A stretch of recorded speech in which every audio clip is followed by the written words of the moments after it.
everyone has a photographic memory. Some people just don't have any film. That was a quote by Anonymous. Your memory is another one of your 6 mental faculties, but chances are that you're using it all wrong and it's keeping you stuck creating the same results. So stay with me today for today's episode where I'll share a more effective way to engage your memory. The following was recorded in front of a live studio audience at the Studio 21 Podcast Cafe. This is the United Podcast Network. Welcome to Rat Race Reboot. I'm your host, Laura Noel. And as a certified coach and former 27-year military leader, each week I provide bite-sized mindset pivots that will help you reset your mind, reawaken your spirit, and regain your control. Welcome back, everyone, to part 5 of our 6-part series on our mental faculties. So today we're talking about our memory. And, I hear people talking about memory. I have a poor memory, and there's lots of books out there that you can use to improve your memory. But I find that a lot of people use their memory, and it's all wrong. They're using it against themselves. And I know I shared with you on a previous episode one way we do that, and I'll remind you here in a second. But the other is we're looking at our past, using our memory to look at our past, and we're letting that past dictate what we create in the future. So, for example, we might look at our past failures or past mistakes or past times when we've been hurt. We might even be looking at our past credentials or our past experiences, and we're looking at those things and we're letting those things determine what we think we're capable of doing and achieving and having or being. And we've got it backwards, really, because there's no limit to what you're capable of achieving. The only limits are the ones that we impose on ourselves. And how do we impose those limits on ourselves? We look to the past to tell us, well, it didn't work before. It didn't work the last time. I saw Sally Joe and she couldn't do it. I was hurt this last time. I'm not falling for that again. And then we learn to distrust people around us. And worse yet, we don't trust ourselves. And so we're relying on those circumstances and making those our point of support instead of the essence of who we are, the power that's locked up inside of us. So I want to show you a more effective way of using your memory, that it's going to support you. Remember, several episodes ago, I talked about decision-making and the idea and studies around the concept of sunk cost bias. And it's where people will engage in projects and things that they know are going poorly because of their past thinking or their past mistakes. So they've already sunk money into this, and they keep going knowing that the result isn't going to be great, but their ego is all tied up into it. So they keep going down that path, even though it's not a good one, instead of saying, wait, this isn't working. Let me redirect. Let me pivot. What would I prefer instead? They're allowing their past results or the past circumstances influence not only their thinking and what they're doing in terms of setting goals, but they're also letting that past influence their decision making when they're eyeball deep in something that isn't working. And I don't want that for you. So we're going to look at a couple of things that you can do when you are leaning on your memory, a couple of little tips that will help you use it in a more effective way. So remember, I talk quite often about energy. Like attracts like. Energy, that, is everything. Our bodies are made up of molecules, energy, vibrating at a high frequency. Our thoughts are energy. And energy is like a magnet to like energy. And so that's how we attract the things that are in alignment with our most predominant thoughts. So you can use your memory to your advantage. And I hear people all the time saying, I don't know what I want. I can't think of something I want. I'm not creative. I don't have a really vivid imagination. But the most important thing is when you want a goal, if there's something that you want to be, do, or have, it's not the thing necessarily that you want to be, do, or have. It's the feeling that comes along with that attainment. It's the person that you get to become along the way. So feeling is the conscious awareness of the energy or vibration you're in. So the most important thing is to be in the feeling of how you would feel when you reach your goal. So you can use your memory to think about, if you want to feel joy or at ease, or you just want to be abundant and present, you can think back, use your memory, think back to a time when you've felt that way. Maybe when you were so proud of yourself, or when you just felt carefree and joyful. Think back to a time in your life where you felt like you were just winning, you were on top of the world. And bring that to your mind's eye. Start to bring it into sharp focus using your imagination. And then in that feeling that you want to evoke, start to create an image of something that you would want to have in the future. So I call this creating future memories. So you're taking a memory of when you felt at ease and joyful, and you're remembering that situation that really happened. But what I like to do is imagine that I'm looking at a scrapbook, and I can see this old school kind of scrapbook where, the pictures are the little square photos are held in by the little tabs, and I'm turning the paper page. And those photos are starting to morph and shift into, from that vision of what you created in your mind into something that you want to be, do, or have. But you're holding on to that feeling from the event that's happened in the past.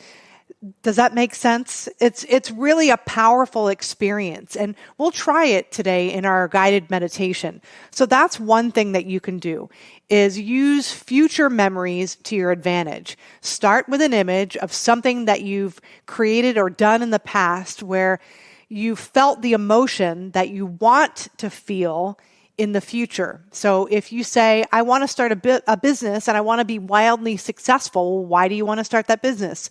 Because I want to give back. I want to feel free. Okay, well, what does the feeling of freedom feel like? Can you remember a time where you felt the feeling of freedom and bring that to your memory?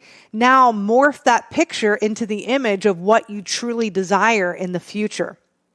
So that's one thing that you can do, one way that you can kind of get connected with your future. Another way is to be grateful for the things that have happened throughout your day, at the end of the day, and be grateful for something that you're manifesting in the future. So you're grateful and you're expressing gratitude for the thing that you want, that you've seen in your imagination, but you're expressing gratitude for it right now, even though maybe it hasn't physically manifested yet. And so a good time to do that is before you go to bed, before you put your head down on the pillow. I have like this thick journal, and it's a 5-year journal. It's a little book. It's about this big, and I can't remember who the author is, but it has lines for every year of that day for 5 years. And so I write down 3 things that I'm grateful that happened during that day, that I'm grateful for that day. And then I even write 3 things that I'm grateful for tomorrow. So I'm setting the precedent for tomorrow. And before I go to sleep, when you're sleeping, your mind is not in resistance. You are connected with your higher self. You're connected with your energy. You're connected with source. So while you're sleeping, your energy is working on making those things manifest. I guarantee if you try it for a few days, you're going to see for sure that the next day is going to be in more an alignment with what you're deliberately creating before you go to bed. So try that. So that's step 2. Another thing that you could do is if you want to develop your memory in the here and now, and maybe you are having trouble. I hear this all the time, and that used to be me. Oh, I'm so terrible with names. I'm horrible with names. It's so embarrassing. I meet somebody, I'm so excited to meet them, and then 2 seconds after they say the name, there's like, boop, gone. So engage your five senses when you're meeting somebody. So, when somebody introduces themselves, shake their hand, the feeling of shaking that hand, and repeat their name. It's nice to meet you, Joe. It's a pleasure. Do name associations in that moment. Something that's going to help jog your memory, but just get your five senses involved in that meeting and in that encounter, and that will help you solidify that name into your conscious mind, your subconscious mind, and that will help you improve your memory. You can do little associations with that, with anything that you're trying to memorize. So I hope that helps you today. Memory is one of your really important mental faculties. Again, this is part 5 of a 6-part series where I'm talking about your God-given gifts, your higher mental faculties. I want you to learn to engage them. That's why these are short snippets, bite-sized pieces of information that you can apply right now and add to your life, to add value to your life and to those around you. Next week, we're going to be wrapping this up with the last of your mental faculties, and it's your reason. It's your reasoning mental faculty, which helps you shape things and helps you make better decisions that are in alignment with your goals. So before we close for today, I want to help you get aligned with the vision you have for your life. Take 3 minutes right now just to help you align with your beautiful goal and your beautiful vision. And I want you to do this every day, as often as you can. But we're going to do this together. So if you're seated down, maybe have a notebook right beside you and be prepared to take some notes. But take a deep inhale through your nose and exhale. Take another deep inhale through your nose and exhale slowly and completely. Take one more deep inhale through your nose and hold it. And exhale fully and completely, releasing any signs of tension in your body. And I want you to think about something that you want to be, do, or have. And maybe it's the overall vision for your life. Maybe it's a mini goal toward that vision, a little stretch goal for the quarter. It could be personal, relationships, your impact, your work. And I want you to bring that goal in its completion to your mind's eye.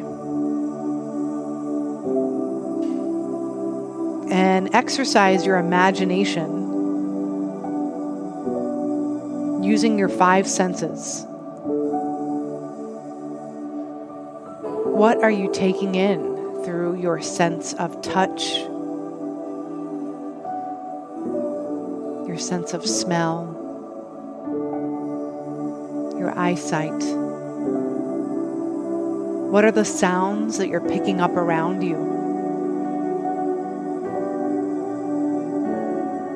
Maybe even bring another element of taste into that scenario. Just noticing the feel and taste inside your mouth. Or maybe you even reach out in this vision and grab a beverage and feel the condensation of the glass on your hand and you take a sip. You're making this image more real. How does it feel being you right now? Viewing the world from your ideal manifested.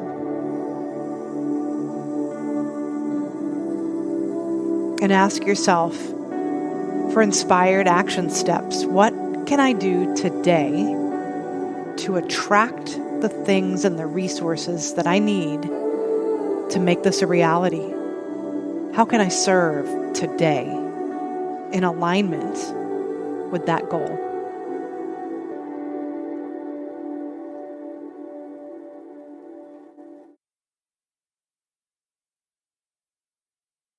Welcome back. And as always, I want you to write those insights down. Anything, any images or ideas or inspirations, write them down, journal about them, and take action on them.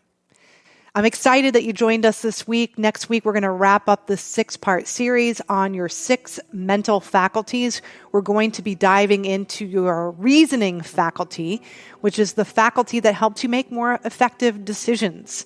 So I want you to join us. Stay apprised of episodes on ratracereboot.com.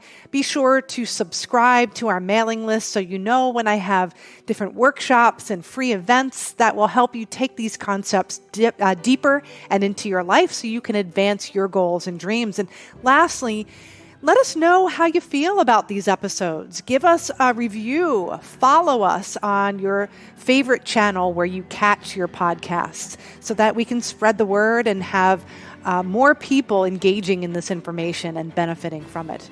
But until then, remember, everything is created twice, first in your imagination and then in physical form. I'll see you next week. The views and opinions expressed by the hosts, guests, or callers of this program do not necessarily reflect the opinions of the Studio 21 Podcast Cafe, the United Podcast Network, its partners, or affiliates.